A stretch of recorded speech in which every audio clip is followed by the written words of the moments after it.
Il suffit de vous abonner et d'activer la petite cloche pour rester toujours à l'écoute de la Une. À noter aussi que vos commentaires sont toujours les bienvenus. Bonjour à tous et bienvenue sur Médias d'Afrique TV, votre chaîne dédiée à l'actualité du continent africain. Aujourd'hui, nous vous emmenons au Cameroun pour décrypter la situation politique complexe qui entoure la succession du président Paul Biya. Paul Biya, président du Cameroun depuis 42 ans, approche les 91 ans. Selon Monde Afrique et relayé par le Courrier du Cameroun, il n'assume plus la gestion quotidienne du pays. Une grande partie de ses pouvoirs a été déléguée au secrétaire général de la présidence, Ferdinand Ngo. Ensemble avec la première dame Chantal Biya, ils forment un tandem puissant au sommet de l'État. Alors que la présidentielle de 2025 approche, la bataille pour la succession de Paul Biya fait rage. Des factions rivales, y compris celle de Franck Biya, fils aîné du président, se disputent le contrôle. Cette situation rappelle la crise en Guinée en 2008, où l'armée a pris le pouvoir après le décès du président Lansana Conté. Un exemple récent de cette lutte de pouvoir est l'affaire concernant la désignation du sélectionneur national des Lions indomptables, qui a opposé le ministre des Sports Narcisse Mouel Kombi à Samuel Eto'o. Derrière ce conflit, se jouent les enjeux de la succession de Paul Biya, qui n'a plus la capacité de gérer le pays au quotidien. Ses apparitions publiques se limitent aux grands événements nationaux, et de nombreux dignitaires étrangers ont dû attendre des jours pour le rencontrer. En décembre 2022, lors du sommet États-Unis-Afrique à Washington, une vidéo montrait Paul Biya désorienté, illustrant ses difficultés à exercer ses fonctions. Le pays est désormais en pilotage automatique, dirigé par Ferdinand Ngo, qui détient une délégation permanente de signature de la part du président.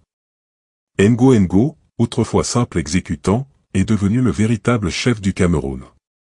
Il s'adresse directement aux ministres et à la haute administration, souvent sans consulter le Premier ministre Joseph Diongut.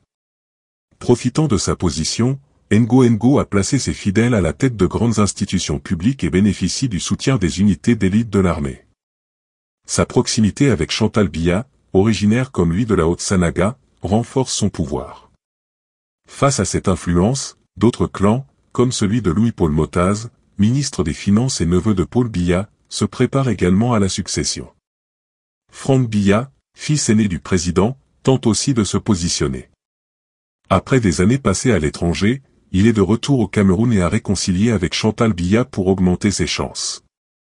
Soutenu par des personnalités influentes, dont Samuel Eto'o, Franck Biya est un acteur clé dans cette guerre de succession. Du jamais vu. Voici comment Samuel Eto'o a ouvert les yeux aux Camerounais sur les fausses hautes instructions. Arlette Framboise Doumding a exprimé de sérieuses préoccupations sur la manière dont la FECAFOU est actuellement gérée.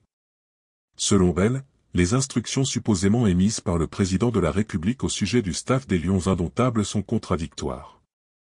D'un côté, Samuel Eto'o affirme agir sous les hautes instructions du président, tandis que de l'autre, le ministre des Sports et de l'Éducation physique, Mincep, prétend également suivre des directives du même président. Ces contradictions soulèvent des doutes sur la gestion interne de la FECAFOU et sur l'autorité du président Paul Biya. Pour Arlette Framboise Doumding, ce conflit au sein de la FECAFOU est révélateur de l'incapacité actuelle de Paul Biya à diriger le Cameroun. Elle souligne que dans un pays normal, un tel scandale devrait susciter des enquêtes sérieuses. Cependant, au Cameroun, cette situation semble être banalisée, ce qui a des répercussions négatives sur la communication politique du pays. Le message envoyé est clair, le Cameroun n'est plus dirigé de manière efficace. Cette situation met en lumière les limites honteuses du régime actuel aux yeux du monde. Face à cette situation, Arlette Framboise Doumding appelle à une prise de conscience nationale. Elle estime que ce scandale démontre la nécessité d'une alternance à la tête de l'État lors de la prochaine élection présidentielle. Le régime actuel, selon elle, a montré ses limites et il est temps pour le peuple camerounais de tirer toutes les conséquences dans les urnes.